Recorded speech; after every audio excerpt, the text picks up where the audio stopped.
Reçois la vie. Reçois la vie ce soir. Tout ce qui est mort vient à la vie. Tout ce qui est mort en toi vient à la vie.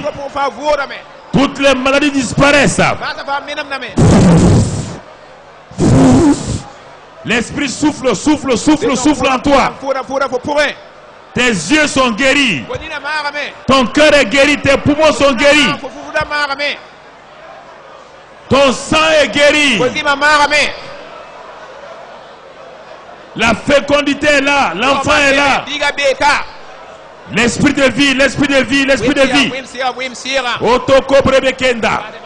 Otoko brekebekendo. Ratakabaha. Eteke brekedo skorinda. Ratakabrabakababababababababa. La cabraba candulo tobriki bikri bakaraba skorinda. Eteke brekedo korobokondo. Ratakabraba candulo tobriki bakana skorinda. Rata kebrekendolo rekebehenda. Roy.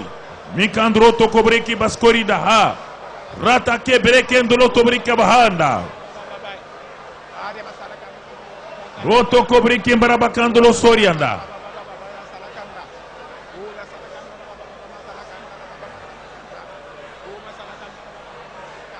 Au nom de Christ Jésus, nous avons prié.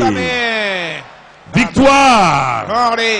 Guérison, santé divine, fécondité, au nom de Christ Jésus, au nom de Christ Jésus, au nom de Christ Jésus. Alléluia. Asseyez-vous. Oh oui. Les bénéfices de la croix et les bénéfices de la résurrection. Nous allons noter encore. On est en train d'avancer. Avancer. On va noter sous la croix. Galates 3:13. Galates 3:13. Et sous la puissance de la résurrection, on va noter là-bas, mon frère, Ephésiens 1:3. Galates 3:13, 14. Donc on va voir maintenant le bénéfice de la croix et le bénéfice de la résurrection à ce point-là. Je ne sais pas à quel bénéfice on est maintenant. Hein? 5, hein? Ah, ok, très bien. Lisons Galates 3:13. Il est dit là-bas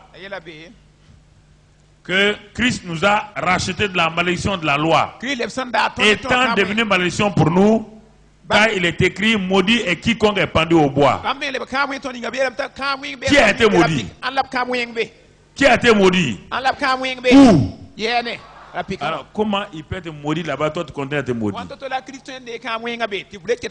Est-ce qu'il est mort? Il est maudit pour lui-même? Il avait besoin de ça? Il a été maudit pour qui? Jésus continue à être maudit, toi tu es maudit.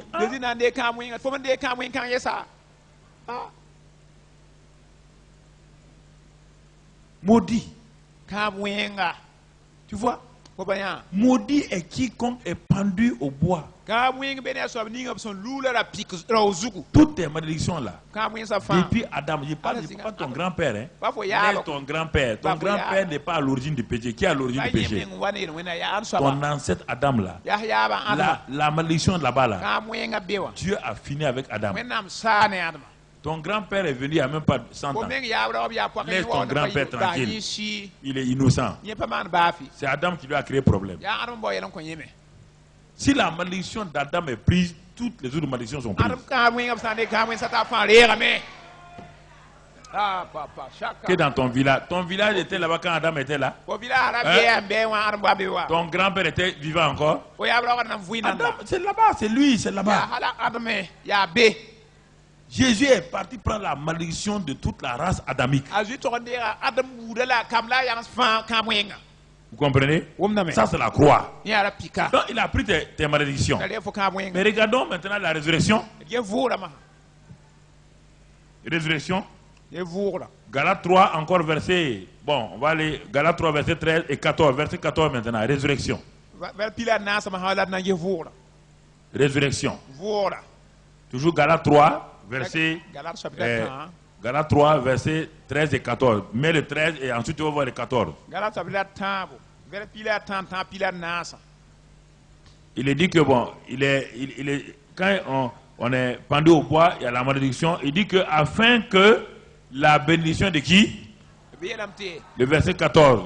Que la bénédiction d'Abraham soit pour qui? Hein? Mais écoute, la bénédiction d'Abraham est pour qui? Pour nous qui sommes en qui? En Christ. En Christ. Oui ou non? Mais regarde toutes les bénédictions qu'Abraham a eues. Il a été source de bénédiction. Quiconque le maudira sera quoi? Regarde. Déjà avec Abraham, quiconque maudit Abraham est déjà quoi? En plus de ça, Christ a pris des malédictions. Donc tu es double garantie à malédiction.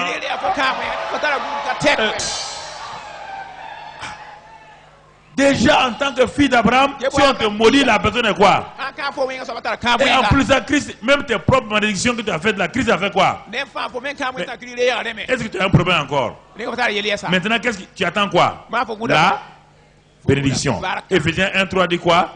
Que nous avons été bénis de toutes bénédictions en Christ. Oui ou non? Nous avons été bénis de toutes les bénédictions en Christ. D'un côté, Christ a pris nos malédictions et de ce même côté-là, en tant que descendant d'Abraham, quiconque nous maudit sera maudit. Bon, ça c'est résolu. On ne peut pas me maudire. Christ a pris mes malédictions qui viennent de mes grands-pères et tout autour. Quiconque s'arrête pour me maudire ne peut pas. Deuxièmement, maintenant, Dieu m'a béni de la bénédiction d'Abraham. Ce n'est pas fini. Il m'a béni de toutes les bénédictions spirituelles dans le lieu céleste. Lève ta main, remercie le Seigneur. Remercie le Seigneur. Laisse tes malédictions ancestrales là tranquilles, ils ne peuvent rien te faire. Dis-leur ce soir, malédiction ancestrale, vous n'avez rien à faire avec moi. Vous ne pouvez pas me suivre. Si dans ma famille les gens meurent, moi je ne mourrai pas prématurément. Si les gens sont fous, je ne serai pas fou. Si les gens sont pauvres, je ne serai pas pauvre. Si les gens ne peuvent pas se marier, je vais me marier. Les malédictions ancestrales sont brisées. Christ les a portées. En Christ Jésus, toutes les bénédictions d'Abraham sont sur moi. Les maladies héréditaires sont brisées. Les maladies héréditaires sont brisées au nom de Christ Jésus. Aucune malédiction. Parle à la malédiction. Parle aux malédictions ancestrales. Malédiction d'Adam. Parle à tes propres malédictions. Elles n'ont aucun pouvoir parce que tu es béni. Je suis béni. Personne ne peut me maudire. Personne ne peut me détruire.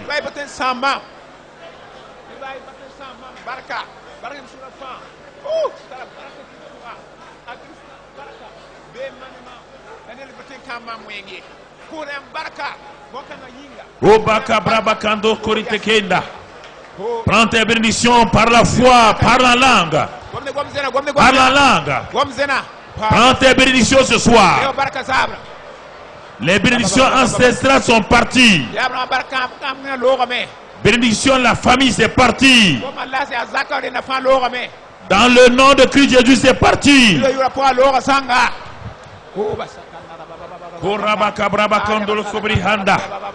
Rata kebreke de korobo koboro kobos kori handa. Rata kebreke ndolo breke baba handa.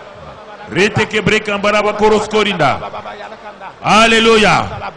Mais ne parle plus, mets tes deux mains sur ta tête. Je proclame à partir de ce soir-là que la révélation te soit donnée, que tu as le panier de bénédictions de Dieu sur ta tête. Et que sur ta tête, les bénédictions de Dieu sont posées au nom de Christ Jésus. Que toutes les malédictions ancestrales qui t'empêchent, parce que les malédictions ancestrales, il n'y a pas de mariage dans votre famille qui tienne. Il y a la folie, il y a les morts prématurées, les femmes avortent, les femmes sont stériles, les hommes sont impuissants, ils ne réussissent jamais, la pauvreté est sur eux. Ce soir, toutes les malédictions sont annulées au nom de Christ Jésus. Ce soir, la bénédiction de Dieu te couvre par le sang de Christ Jésus. Ce soir, partout où tu vas aller, la bénédiction de Dieu te suit au nom de Christ Jésus. Ce soir, tout ce qui était malédiction sur toi, tout est brisé au nom de Christ Jésus. Et après ce soir-là, partout où tu vas aller, les pluies de bénédiction sont sur ta tête. Les pluies de bénédiction sont sur ta tête. Les pluies de bénédiction sont dans ta famille, dans ton travail, dans ta vie, dans tes enfants, dans tes parents, dans tes études, dans ton église. Les pluies de bénédiction sont dans ton pays, dans ta maison, dans ton quartier. Tu es la tête et non la queue. Tu es en haut, jamais en bas. Tes ennemis sont sous tes pieds. Tu es élevé au-dessus d'eux. Partout, de l'est à l'ouest, du nord au sud, les 4 vents de l'onction viennent sur toi. T'apportes les bénédictions au nom de Jésus. La bénédiction de Dieu est sur toi. Le succès te suit. La victoire te suit. Tout est pour toi. Tout ce qui appartient au Père est à toi. Frotte tes mains et remercie les bénédictions. Frotte tes mains, mets-les sur toi maintenant. Alléluia. Alléluia. Alléluia. Amen. Assois-toi encore quelques minutes.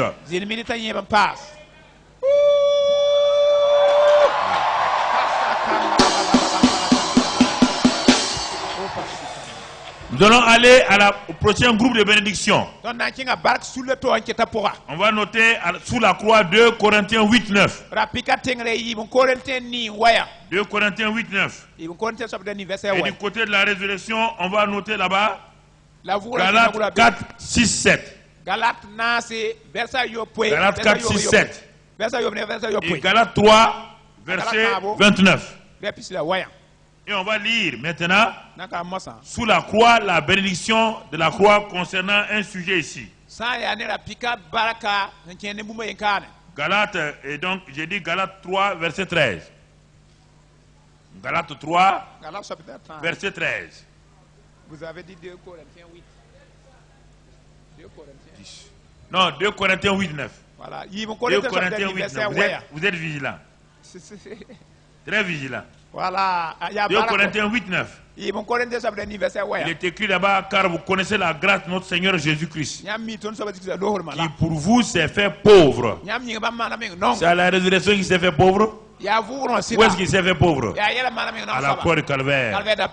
De riche qu'il était, afin que par sa pauvreté vous fussiez en riche. Donc à la croix du Calvaire, il a fait quoi? Il a pris votre pauvreté et vous a donné sa richesse. Ça c'est la croix. La croix donne donc la richesse déjà. Mais la résurrection te donne autre chose.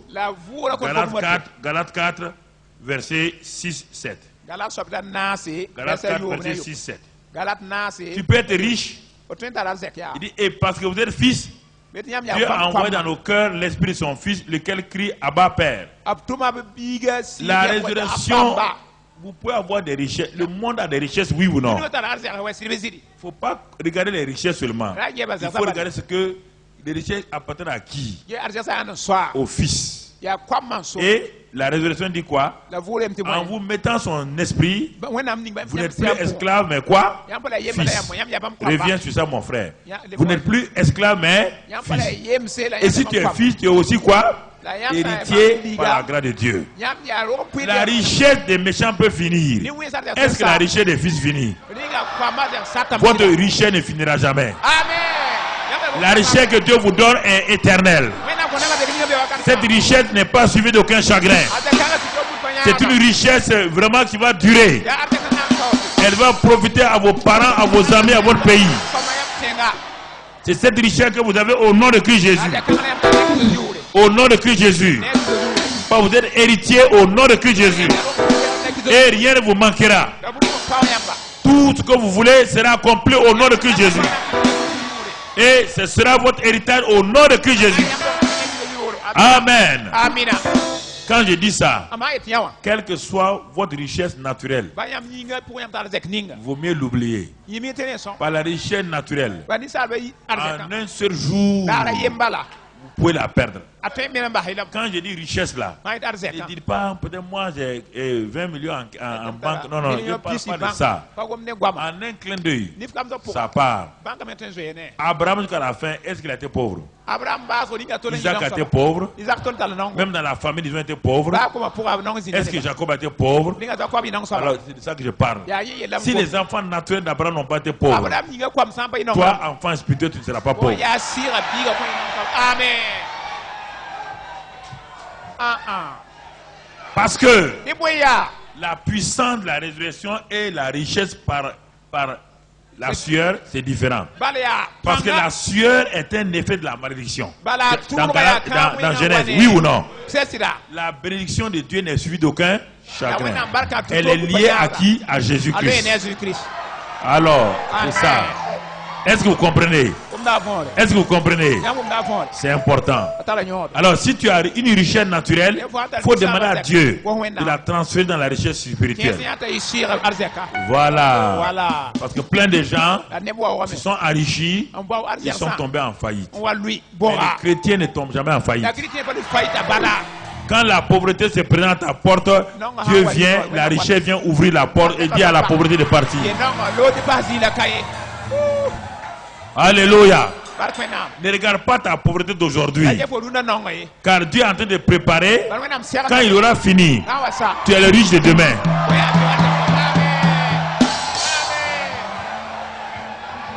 Amen. Dieu vous classe dans la catégorie des nouveaux riches. Pas les nouveaux riches par la corruption, pas les nouveaux riches par des mafias, des nouveaux riches par la plénitude des richesses de Dieu. Ouvrez vos mains devant le Seigneur. Ouvrez vos mains devant le Seigneur. Ouvrez vos deux mains devant le Seigneur.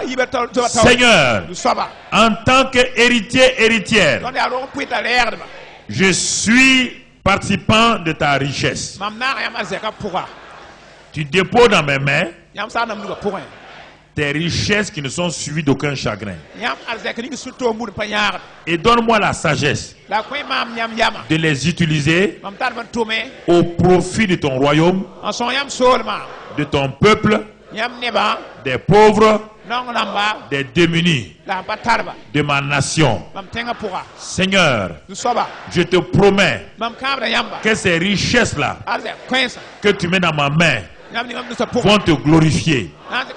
Je ne vais pas les utiliser égoïstement. Je crois qu'aujourd'hui, par la croix du calvaire, tu as pris ma pauvreté et tu m'as enrichi. Par la résurrection, j'ai été classé, positionné comme héritier, héritière. Et un héritier d'un si grand Dieu ne peut tomber dans la faillite. Car tu es le Dieu riche. L'or et l'argent t'appartiennent. À cause de cela, moi en tant que prince, princesse, je ne peux jamais faillir. J'ai un Dieu qui ne faillit point. Car j'ai un Dieu qui ne faillit point.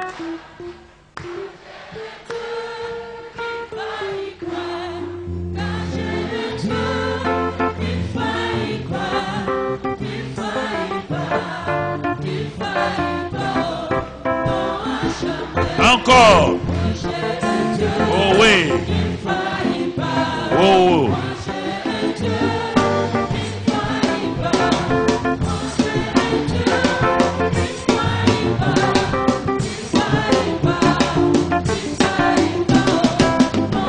Amen. Amen. Amen. Asseyez-vous.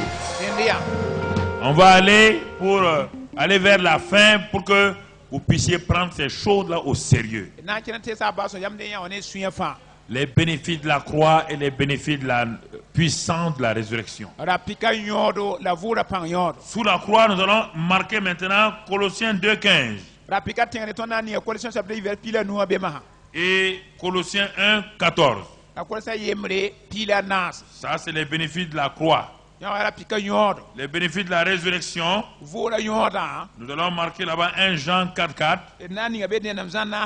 Marc 16 à 20.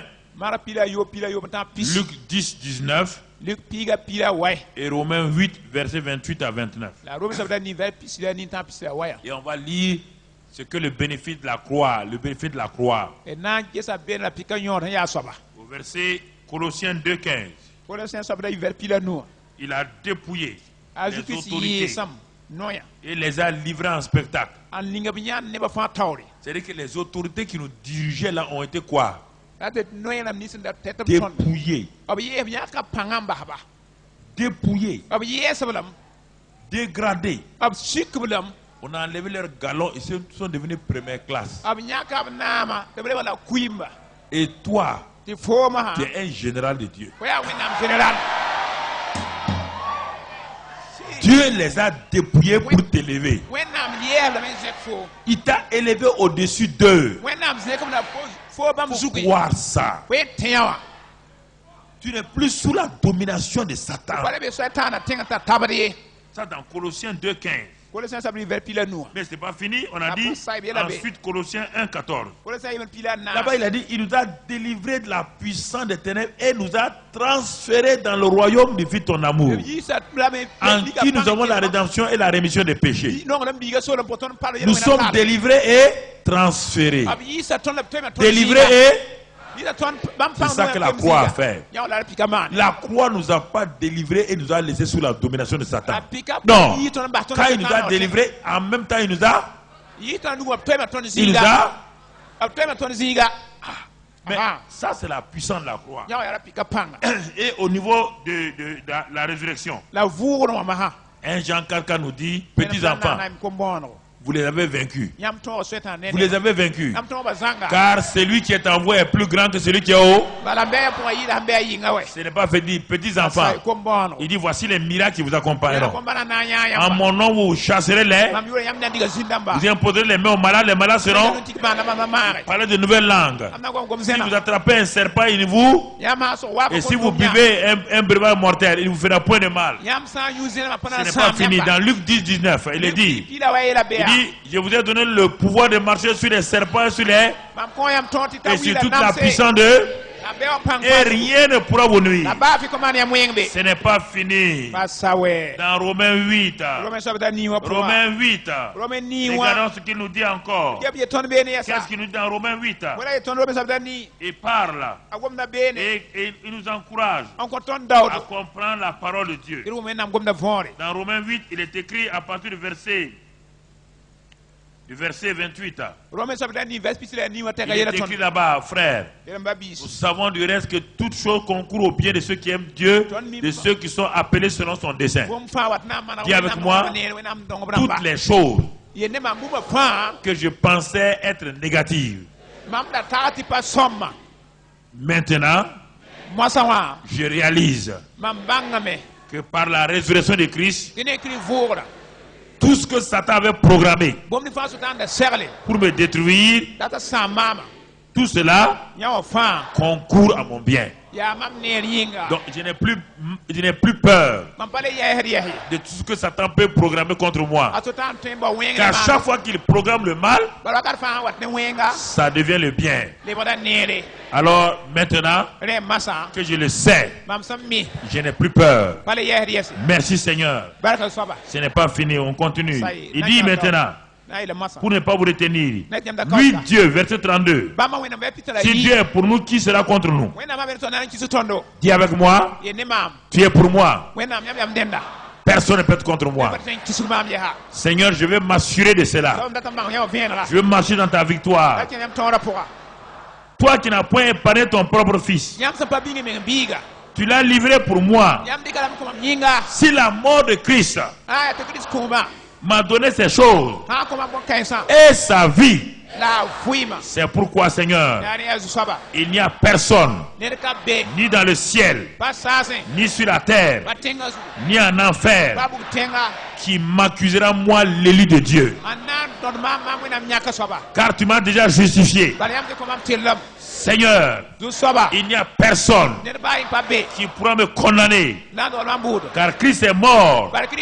Bien plus, il est ressuscité. Il est à ta droite comme mon avocat et mon intercesseur. Il intercède pour moi. Seigneur, je confesse aujourd'hui que personne ne peut me séparer de l'amour de Dieu. À partir de maintenant, tribulation, angoisse, persécution, faim, nudité, péril, épée, vous ne pouvez rien contre moi. Car dans toutes ces choses, je suis plus que vainqueur par Christ qui m'a aimé. Je vous ai dominé. Vous n'avez pas de pouvoir, ni les puissances, ni les anges, ni les dominations, ni les choses présentes, ni les choses à venir, ni la hauteur, ni la profondeur, ni aucune créature ne pourra me séparer de l'amour de Dieu en Jésus-Christ, mon Seigneur. Je suis plus que vainqueur. Je le dis, je le crois, je le confesse. Merci Père. Au nom de Christ Jésus. Acclamez, acclamez, acclamez le Seigneur. Acclame le Seigneur. Alléluia. Alléluia. Assois-toi. On va maintenant, tu vas lire le Hébreux 10, verset 10 à 14. Hébreux 10, verset 10 à 14. Hébreux 4, verset 10 à 11. Et Matthieu 11, verset 28 à 30. Ça, c'est du côté de la croix. Même si on ne lit pas tout, tu prends euro. Et du côté de la résurrection, Romains 5, 17. Et Romains 5, et Romains 5, 17. Et 1 Pierre 2, 9. Regardons du côté de la croix. Hébreux 10, 10. Regarde comment tu cherches à te sanctifier. Si tu n'as pas cru à ça, ce que la croix a fait, ta sanctification n'ira pas loin. Hébreux 10, 10. Il est dit, et là, c'est en vertu de la volonté de Jésus que nous sommes sanctifiés par l'offrande du corps de Jésus une fois pour... L'offrande du corps de Jésus nous a fait quoi? Sancti. Est-ce que tu peux te sanctifier? Tu dois accepter ce que Jésus a fait pour toi. Tu comprends? N'essaie pas de te sanctifier à ta propre force. Tu vas faire des choses qui ne plaisent pas à Dieu. C'est la mort de Christ qui t'a sanctifié une fois pour toutes. Chaque jour, il faut accepter ça. Et dire au Saint-Esprit maintenant que cette sanctification-là travaille dans ma vie et change ma vie. Et ensuite, il dit quoi? Verset 11. Et tandis que tout sacrificateur, bon, ok, verset 12. Lui, Jésus, après avoir offert un seul sacrifice pour les péchés, il s'est assis pour toujours à la droite de Dieu. Il a fini. Il a fini. Et écoute la suite. Verset 14. Car par une seule offrande, il a amené à la perfection pour toujours ceux qui sont sanctifiés. Perfection ne veut pas dire sans défaut. Perfection veut dire la maturité. Il t'a amené à la maturité. Donc Satan, il ne peut plus te mépriser comme un bébé. Il n'a pas le droit. Ça c'est au niveau donc de Hébreux 10, verset 10 à 14. Hébreux 10, verset 10 à 14. Hébreux 4, verset 10. Hébreux 4, verset 10. Regardons ce qu'il dit. Hébreux 4, verset 10. Si tu sais cela, que tu as été sanctifié, que Dieu t'a rendu parfait, le verset Hébreux 10 là, il dit là-bas, car celui qui rentre dans le repos de Dieu, c'est le repos de ses œuvres. Quelles sont les œuvres de Dieu? Il t'a sanctifié, il t'a rendu parfait, c'est fini. Tu fais quoi? Tu rentres dans le Tu vas recommencer à faire ce que tu as fait. Hein? Quand Adam a été créé, il a créé une fleur. Adam a fait quelque chose. Il a été créé. Quand il a ouvert les yeux, Dieu était dans son repos. Oui ou non? Est-ce que Dieu a dit à Adam, va planter un arbre? Quand Jésus a fini, il est mort. Dieu dit quoi? Tout est, rentre dans son repos. Accepte ça. C'est les œuvres que j'ai faites pour toi. Tu es sanctifié par l'offrande de son corps. Tu t'es rendu parfait. Parce que tu as été tout. Accepte ça. N'essaie pas de raisonner. La sanctification, ce n'est pas l'absence de péché. Non. C'est mis à part. Dieu t'a mis à part. Et chaque jour, son sang te purifie continuellement. Si tu devais confesser tous tes péchés chaque jour, tu ne vas même pas te rappeler. Ton attitude à l'égard de quelqu'un est un péché. Est-ce que tu te rends compte de ça? Mais en ce temps, le sang de Christ fait quoi? Continue à te... Parfois tu dis tchou, tchou là c'est quoi? Tu confesses les tchou, tu dis aux gens là. Tu dis ça, tu confesses ça. Mais c'est un péché, oui ou non? C'est une insulte. Le sang de Christ fait quoi? Les garçons là, les garçons. Tu vois une femme qui est mal assise, tu fais comme ça. C'est quoi? C'est quoi? Eh, homme là, c'est quoi? C'est péché. Le sang de Christ continue à te faire quoi? Le sang de Christ continue à faire quoi? Le sang de Christ continue à faire quoi? Le sang de Christ continue à faire quoi?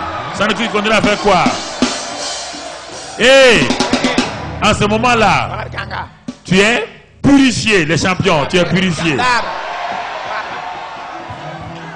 Purifié. Purifié. Gracieusement. Alléluia. C'est pourquoi Dieu t'invite. Dans Matthieu 11, 28, il dit, vous tous qui êtes fatigués, venez à, et je vous donne quoi? Ne te fatigue pas. Viens dans le repos. Assois-toi sur les genoux de Papa bon Dieu. Dis à Papa bon Dieu, je suis là. Comme le fils prodigue. Le fils prodigue venait à la maison. Son cœur fait goum goum goum. Quand il est arrivé, papa a dit bonne arrivée. Mettez-le sur le fauteuil. Mettez-lui la bague, les chaussures. Et dansez le veau gras, mangez. Le veau gras. Le veau gras est pour vous. Le veau gras est pour vous. Les biens de Dieu sont pour vous. Les bénédictions de Dieu sont pour vous. Au nom de Jésus. Amen. Amen. Ça c'est au niveau de la croix. Regarde comment la croix est déjà passionnée. Regardez. Et la résurrection. La résurrection. On a dit que Romains 5, 17. Romains 5, 17 quoi? Si par un seul le péché a régné, par un seul Christ, nous ferons faire quoi? Régner dans cette vie par l'abondance de la grâce et le don de la justice. Nous avons été créés pour régner. Tu as été créé pour régner. C'est pourquoi 1 Pierre 2 dit que tu es sacerdoce royal. Tu es quoi? Une race, un sacerdoce, un peuple mis à part. Alléluia. Alléluia. Tu n'es pas n'importe qui. Dis, je ne suis pas n'importe qui. Je suis important, hein? Voisin, fais attention à moi. Je suis mort puissant. En Christ, je suis quelqu'un. Même si tu ne crois pas, Dieu croit en moi. Tu as intérêt à croire en moi. Tu as intérêt à croire en moi, hein? Parce que Papa bon Dieu croit en moi. Papa bon Dieu croit en moi. Amen.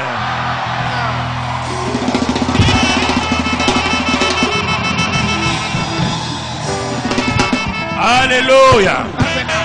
Alléluia. Nous allons lire encore la croix pour terminer. J'ai résumé tout, au lieu de 12 points, j'ai tout résumé. Ça fera 9 ou 10. Ok, vous allez détailler vous-même. Jean 19, verset 30, Jésus a dit, tout est sous la croix. Il a dit, tout est quoi? C'est la dernière phrase qu'on va dire pour la croix. Tout est. Alors, tout ce qu'on a dit là est quoi? Depuis le début là, tout est quoi? Tout est. Ce n'est pas le voile seulement qui est déchiré. Hein.